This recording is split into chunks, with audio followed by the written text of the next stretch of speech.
Any day where we get to talk about this Red Wings prospect is a pretty good day.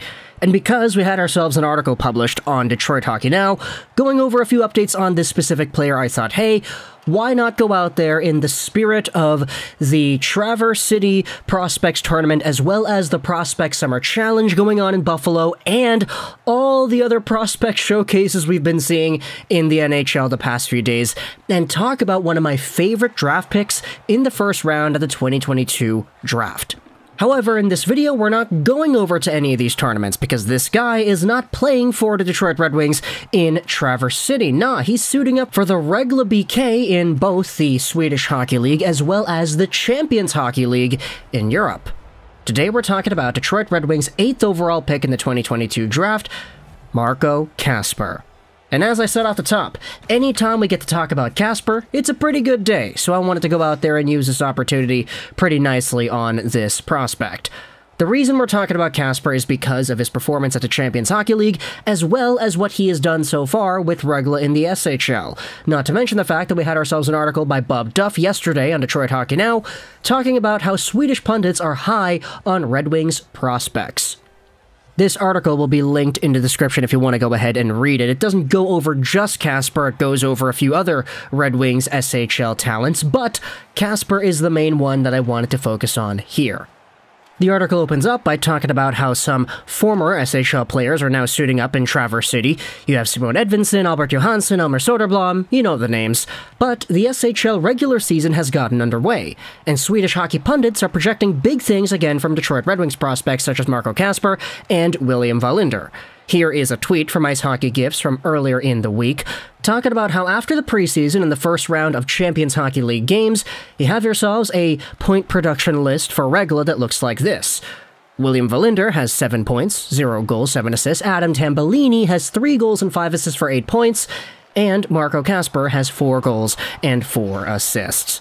And that's one of the really interesting things to look at heading into 2022-2023. Marco Kasper, playing for Rögle in the Champions Hockey League, had himself 6 points in the 4 games that he had over there. It's kind of funny because he actually matched his point production from last season in the Champions Hockey League in only a third of the games that he played this time instead.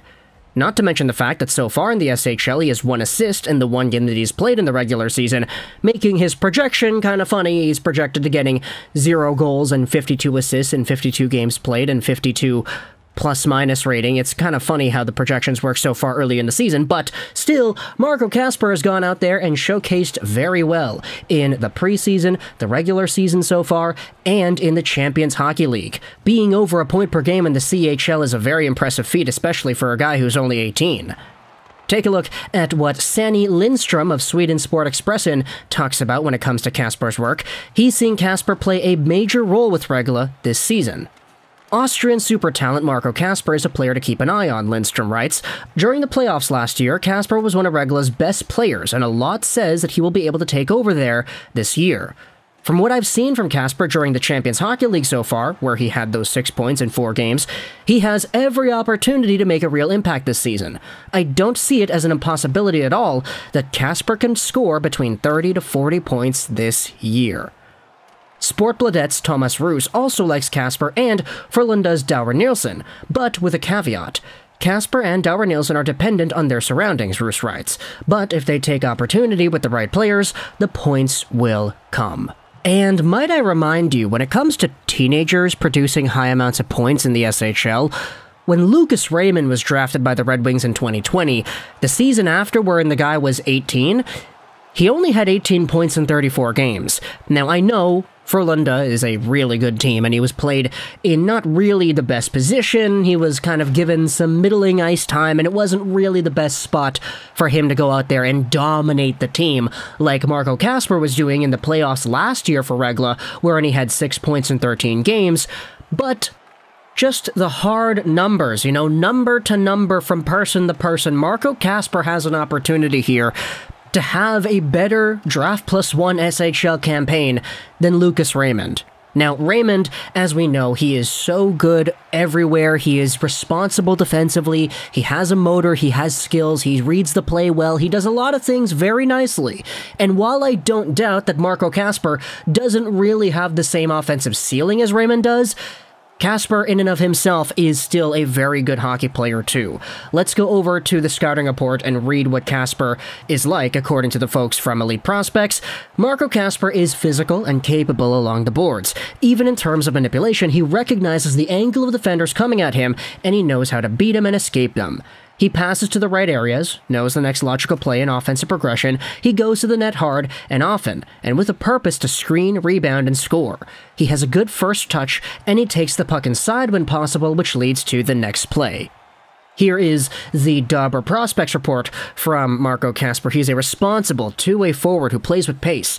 He may not become an elite scorer, but he projects pretty safely as a reliable top-9 forward at the NHL level. The day-by-day reports go out there and talks about how his great awareness, great pace, and good playmaking abilities were on display at the World's Championship tournament for Team Austria. He had a good season for Rögle in the SHL as well, and this tournament just strengthened his draft stock, as I think he would be a good pick late first round, E2 Silton and Wrights. Now, we know he didn't go in the late first round, he went at the top of the draft, pretty much. 8th overall is nothing to scoff at. But when it comes to Marco Kasper and what he has been so far, he has always just been that super responsible, reliable, all situations kind of guy. You just know that you're going to get the right play 99% of the time when you have Kasper out there on the ice for your hockey team. And it's why a lot of people went out there and saying that this guy could be a pretty underrated draft pick, despite the fact that in the 2022 NHL Draft, Kasper is ranked to go somewhere in the mid-teens-ish. McKean's had him at 24, the highest ranking over here was number 10 by TSN and Bob McKenzie, and then you had other outlets like ISS and Elite Prospects saying that he should have been there at the 12th overall spot. But for Marco Kasper and what he is just so safe and reliable and all-round that you don't really need this guy to go out there and become a top point producer at the NHL level, because everything else that he does is so positive that just having this guy as a, let's say, a second power play center with first-line penalty-killing capabilities, who plays on your second or your third line, maybe gets upwards of 19, 18 minutes a night, and he wins, let's say, 55% of his draws, he wins 60% of his draws in his own zone, and he does some really good things along the boards to clog up play and force things the other way. That's kind of Marco Kasper in his game. He is just so good at doing the proper things that all the points that he's able to score, I feel like that's kind of secondary to the prospect profile that he has. Now, if he goes out there and unlocks a better gear of offense, he maybe gets that 30, 40, 50-point marker in the SHL. He completely outscores Lucas Raymond, and he has a second season in the SHL that's kind of like, dare I say, Elias Pettersson, who had 50 points in 40 games in his 18-year-old year in Sweden. Then I think there's going to be so much to look forward to when it comes to Marco Kasper that we didn't initially think was there back when he was drafted in the 2022 draft. I've always loved Kasper and the way that he's played, but so far, I mean, the guy's outproducing what I thought he'd be able to do with the Champions Hockey League. He's an assist a game so far, and some Swedish outlets are saying he could get 30, 40 points. That's really good. If Marco Kasper becomes a lot better than what people thought he would be able to be, then hey, be my guest. Absolutely go out there and show the hockey world that Steve Yzerman drafting this Rögle guy was a pretty good bet. It worked out nicely with Moritz Seider. What more for Marco Kasper?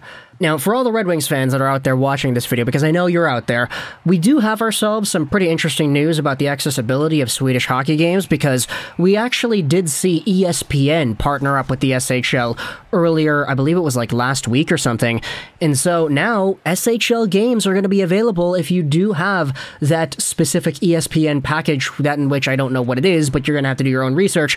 Long story short, if you want to go out there and legally watch Marco Kasper and all the other Red Wings prospects in the SHL do their thing, hey, ESPN's your buddy. They've got your back. All you got to do is go out there and find that specific package, and maybe you can go out there and see the Red Wings prospects and how they're doing firsthand and personal. It's kind of nice because the games are on, I believe, at like noon Detroit time, which is like 9 a.m. my time over here because I'm in Vancouver, but either way, if you're at work, you're on your lunch break or whatever, just throw on ESPN and watch Marco Kasper and the Rögle BK go out there and do their thing. Sounds like a pretty interesting deal for Red Wings fans, doesn't it? But talk in the comments either way all your thoughts about Marco Kasper, what some of the analysts for Dobber Elite Prospects and for the SHL have had to say about him and his profile. Do you think he's got the potential of having a better 18-year-old season in Sweden than Lucas Raymond did? Let me know your thoughts in the comment section below. I hope you enjoyed this video. And bye.